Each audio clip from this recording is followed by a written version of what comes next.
Welcome to Right versus Left News, your daily briefing on the stories that matter, told from both sides of the aisle. I'm your AI host, Chris, and each day I bring you the most important political and cultural news, with perspectives from conservative and progressive voices. No spin, no agenda, just the facts and the opinions that shape our national conversation. Let's dive in.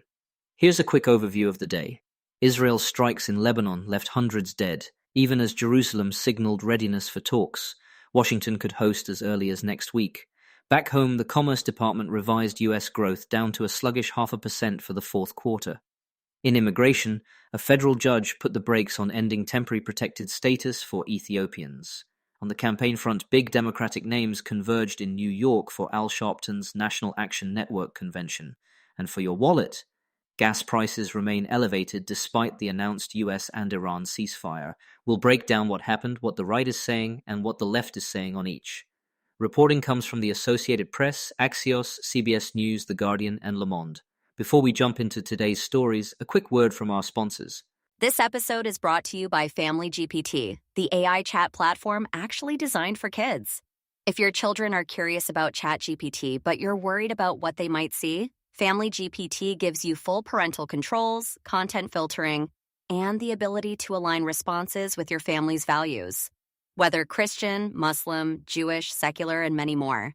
Monitor every conversation, set usage limits, and let your kids explore AI safely. No ads, no data selling, complete privacy. Sign up free at familygpt.chat. Thanks to our sponsors for supporting Right versus Left News. Now let's get to the headlines. Let's start with Israel and Lebanon. Here's what happened. The Associated Press says Israel carried out an intense wave of strikes across Lebanon, with the death toll surpassing 300 after hospitals completed identifications. Within hours, Prime Minister Benjamin Netanyahu authorized direct talks with Lebanon, and a U.S. official told the Associated Press the negotiations could begin next week, potentially in Washington. Axios similarly reports senior Israeli officials expect talks to start next week. Le Monde described the destruction as carnage, citing condemnations from UN human rights officials. From the right, commentators emphasize Israel's right to degrade Hezbollah's capabilities and argue Jerusalem can maintain military pressure while negotiating. Some say the Biden-era Iran policy left regional proxies emboldened, and that Washington should firmly back Israel's leverage heading into talks. They point to ongoing Hezbollah rocket fire and argue that humanitarian concerns, while serious, shouldn't override counter-terror aims. From the left, progressives spotlight the civilian death toll and warn the strikes risk unraveling the US and Iran ceasefire window. The Guardian and others note Democratic leaders pushing for a war powers debate and tighter guardrails on US support, while rights groups urge immediate de-escalation and humanitarian access. The thrust: diplomacy first, compliance with international law, and conditioning US aid if necessary. Now the US economy. Here's what happened. The Commerce Department's final estimate shows GDP grew at just a 0.5% annual rate last quarter, with the Associated Press noting the fall-off was tied in part to federal spending declines during last fall's shutdown. For 2025, overall growth was about 2.1%, and the outlook remains clouded by energy shocks linked to the Iran conflict. From the right, many conservatives argue the weakness is transitory, and that deregulation, expanded domestic energy, and trade pressure will ultimately boost investment and reshore supply chains. Pro-tariff voices contend that narrower trade deficits and onshoring gains will support growth once markets adjust. They frame tariffs as leverage to win better deals and protect US workers. From the left, progressives counter that broad tariffs and policy uncertainty are suppressing demand and stoking prices, calling the slowdown a predictable result of trade shocks and shutdown brinkmanship.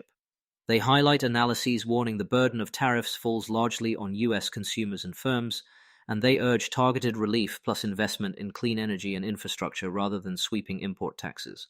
On immigration and the courts, here's what happened. The Associated Press reports a federal judge postponed the Trump administration's plan to terminate temporary protected status for Ethiopians, keeping protections in place while litigation proceeds. It's the latest legal setback to a broader rollback of humanitarian programs.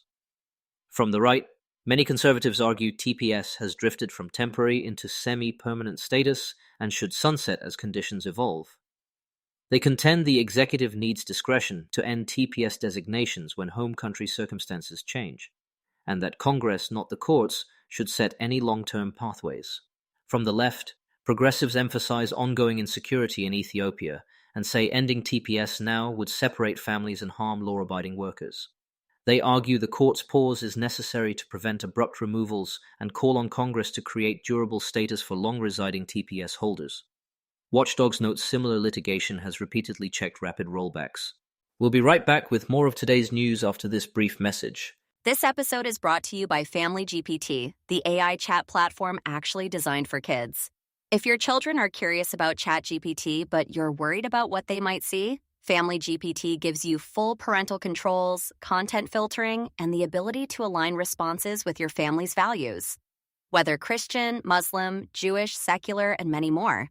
Monitor every conversation, set usage limits, and let your kids explore AI safely. No ads, no data selling, complete privacy.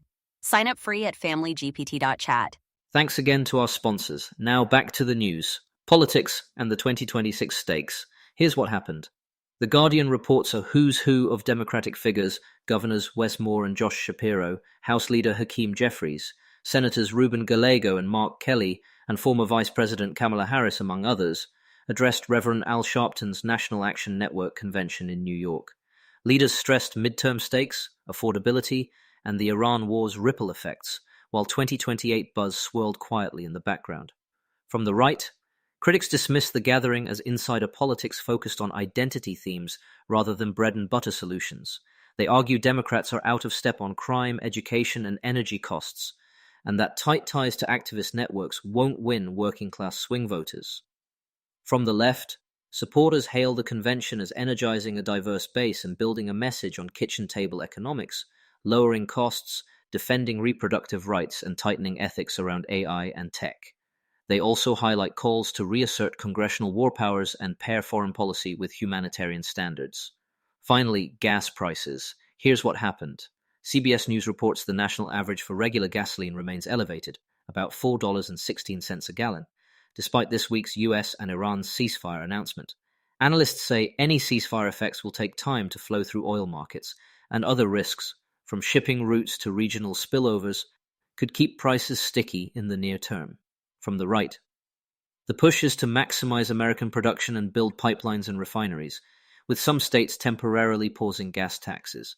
Advocates add that tariffs on hostile regimes' energy and pro-drilling policies would bring faster price relief than diplomatic half measures. From the left, the view is that spikes show the danger of fossil fuel dependence.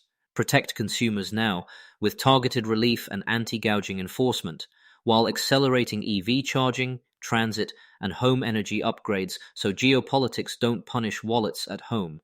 Expanding drilling, they warn, locks in future volatility. Quick recap. Israel's strikes in Lebanon sparked global outcry even as talks are being teed up. America's growth was revised down. A judge kept TPS protections for Ethiopians in place. Top Democrats rallied in New York, and gas prices remain stubbornly high. We'll keep tracking the facts and the arguments from both sides so you can weigh them for yourself. That's it for today's episode of Right versus Left News. Remember, understanding both sides isn't about picking a team. It's about being informed. Subscribe wherever you get your podcasts and join us tomorrow for another balanced look at the day's biggest stories. Until next time, stay curious and stay informed.